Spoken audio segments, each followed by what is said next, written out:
These days, electrification is the buzz word in the car world, get it? Some car makers like VW invest in completely new EV platforms, others like Toyota are reluctant to shift from hybrids, and Kia offers 3 types of propulsion in one model, possibly awaiting to see how the situation will develop. This is the new Kia Niro. Today, its most popular form, so far, which is the hybrid.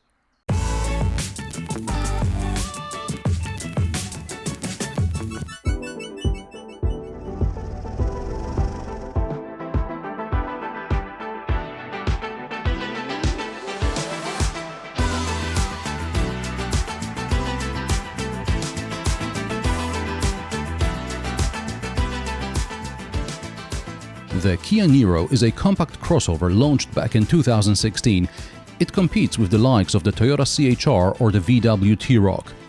In terms of size, the Niro is also similar to the XCeed. However, the XCeed can be had with a regular petrol motor, a mild hybrid or a plug-in hybrid, whereas the Niro can be a full hybrid, a plug-in hybrid or an EV. I know some of my viewers get confused with the mild hybrid, full hybrid, plug-in hybrid and electric stuff, so I feel a brief explanation is needed. Now, if you're familiar with kilowatt hours, wall boxes and DC charging, just skip to the next charger on the progress bar. Charger? Not charger, chapter, see?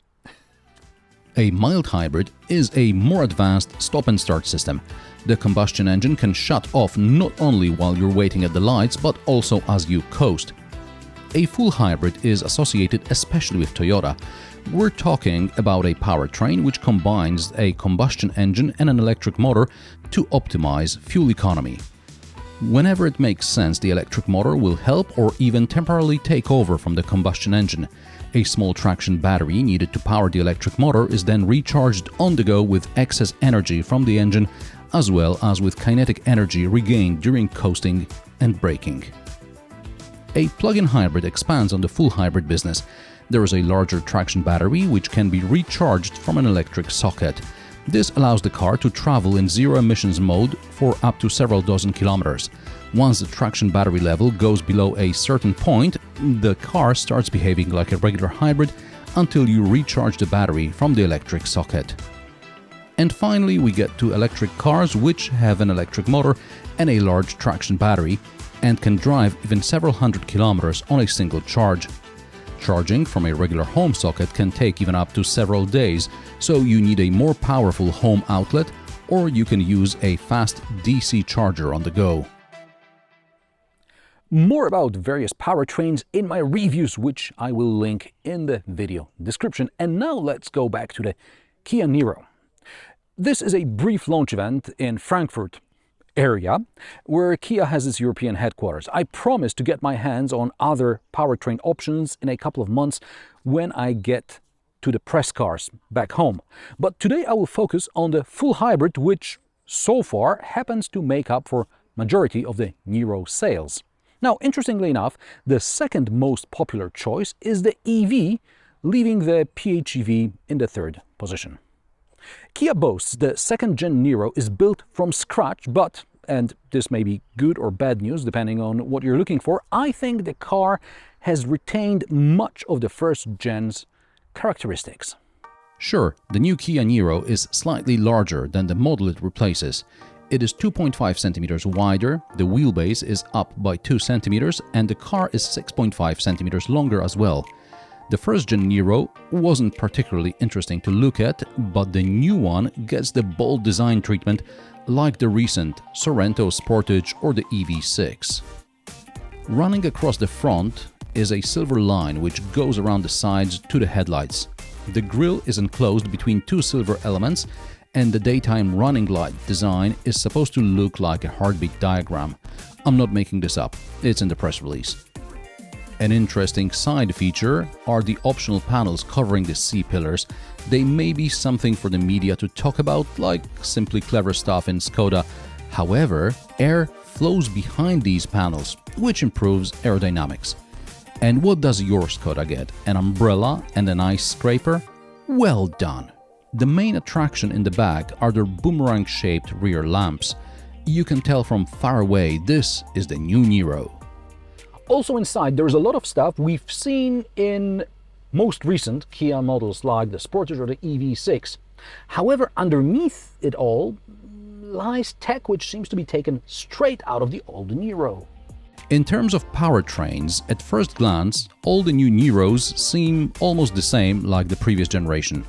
The full hybrid still has a 141 horsepower setup with a 1.6-liter petrol engine and an electric motor.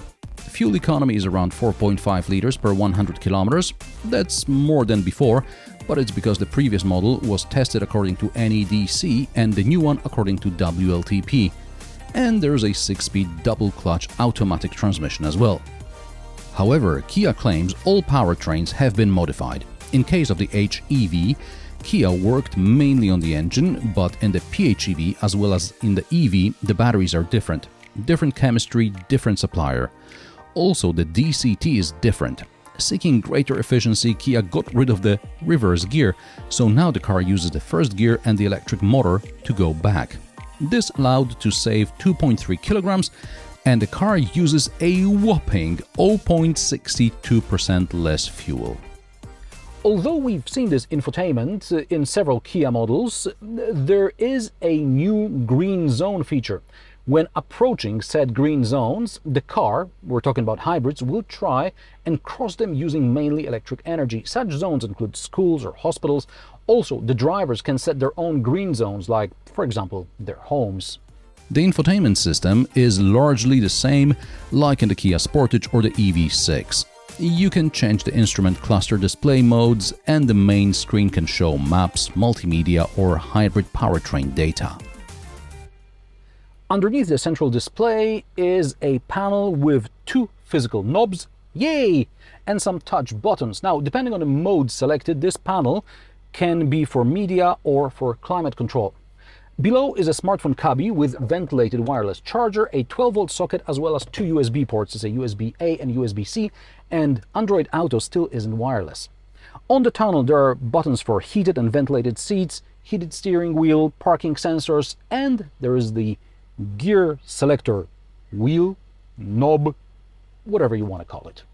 Further on the tunnel are a large cubby under the armrest with fold-out cup holders. Armrest storage, the glove box, as well as the door pockets are average size. By the way, the interior is made mostly from recycled materials. For example, the roof liner is recycled paper, and the top-spec cars get vegan leather upholstery made from eucalyptus-derived tencel. I wish Kia replaced the piano black with eucalyptus as well. Do you think the koalas would mind greatly if the driver wasn't blinded by reflections or didn't see fingerprints all over the car? During these launch events, we usually get cars for a few hours, and there are suggested routes to keep everything organized, unless, of course, someone has their own preferred filming and photo locations in the area. By the way, we're late for the main presentation. Anyway, the hybrid Niro route from Frankfurt around the Grosser Feldberg and back is about 60 kilometers. It's a bit uphill, a bit downhill. Now, because of filming, we may take a bit longer, we may drive a bit more, so the final fuel economy result will be on the screen here. By the way, the hybrid and the plug-in hybrid Niro can tow up to 1,300 kilograms, whereas the EV can tow up to 750 kilograms. Towing will, of course, impact the economy, and Kia is all about making this car as efficient as possible.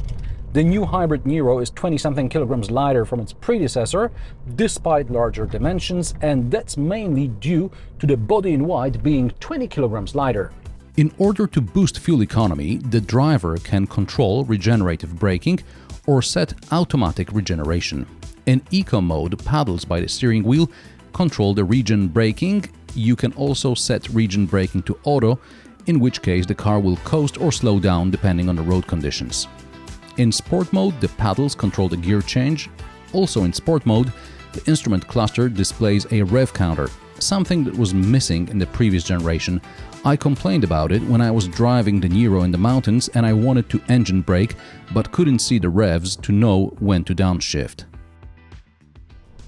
As you may or may not know, in hybrids and EVs, that do a lot of region braking, you quickly get this kind of rust sediment on the brake disc. So Kia introduced brake disc cleaning. Press the auto hold for a couple of seconds, 3 I think, and the next several decelerations will be using regular brakes to clean the discs. Kia says the new Niro is stiffer and the steering is better calibrated. The former is supposed to reduce NVH and the latter is supposed to make the driving, handling more engaging, and yeah, it's okay. I don't expect the Niro to be particularly engaging. It's a car to get you from A to B. The positives. The Niro is a very pleasant car to potter around town in. No complaints here. Also, if you need to get from your home to the town and drive on the motorway, mid and higher spec models get a laminated windscreen. Along with improved aerodynamics, there is very little wind noise. However, the road noise is noticeable at motorway speeds. And the petrol engine does seem to work more often than in the previous generation. I recall I could easily use the electric motor to climb up hills in traffic. In this one, the petrol engine comes on quite early. Perhaps that's why the fuel economy wasn't impressive. Acceleration. I didn't get a chance to test the claimed 0 to 100 km/h time of 10.4 seconds, but it feels much slower. Again, it's okay around town when you just need to get to 50 km/h. But when driving 80-90 km/h behind a lorry on the motorway and you want to overtake, it feels like ages before you reach 120-130 km/h, regardless of whether you're in eco or sport mode. The new Kia Niro gets a large HUD head-up display, which shows you, among other things, information from safety and driver assistance systems. And the Niro has a lot of these. Kia will warn its drivers about front collisions and it will do emergency braking if necessary. The same goes for turns across oncoming traffic. Cameras read speed limits and the intelligent assistant will suggest to the driver to set the cruise control to said speed limit. There is also active lane keeping assist, driver attention monitor, and much more. Nothing here that I would particularly praise or criticize. It's an evolution of what we've seen in other Kia models. In the back, there is even more legroom and headroom than in the previous generation. Increased legroom is partly due to thinner front seats. We've seen these in the Kia EV6. Now, these weird humps here are actually for your coat. These are hangers. And there are USB-C ports in these front seats as well. The backrest splits 40/60. There are not very big door pockets. Cup holders in the armrest are okay. Rear air vents may be an option on higher trims, and so can be the 230-volt socket. For the first time, the Niro gets electrically operated tailgate. Unfortunately, it's proximity-based rather than gesture-controlled, which may not be to everyone's liking. I had other Kia tailgates start opening when I was opening the garage door. The boot is bigger. The hybrid variant gets up to 450 liters, 25 less with a mini spare. The plug-in has the smallest boot at 343 liters, while the EV gets the most cargo space at 475 liters, plus a 20-liter frunk. Finally! You can drop the floor for more space. Depending on the market, the hybrid may get a mini spare under the floor. The mini spare may be deleted and replaced with a repair kit if you select certain options. PHEV and EV get the repair kit only. I also like this soft cargo cover. It takes almost no space when you need to carry something larger and use the entire 1445 liters with the seats folded. We've seen something like this in the Toyota Yaris Cross. Prices of the new Kia Niro start at €30,690 for the hybrid. Back in the day, this could get you the top trim hybrid. However, the hybrid Niro is still on par with the hybrid Toyota CHR. The plug-in starts at €36,690 and the EV starts at €47,590 before any local incentives. The test car I got to drive during the launch event seems like the German Spirit spec, which starts at €37,290 for the HEV. I get the feeling Kia redesigned the Niro to gradually and gently push people towards EVs. Now, I can't wait to get my hands on the EV for a proper test drive back home. And how do you like the new Kia Niro? Which powertrain would be the best option for you? The hybrid, the plug-in hybrid, the EV? Let me know in the comment section below. If you like my sarcastic, down-to-earth and possibly mildly amusing car reviews, join me every Friday at 3 p.m. Central European Time, and don't forget to subscribe and like this video as it helps me with the YouTube algorithm. Thanks for watching, and I will see you in the next one.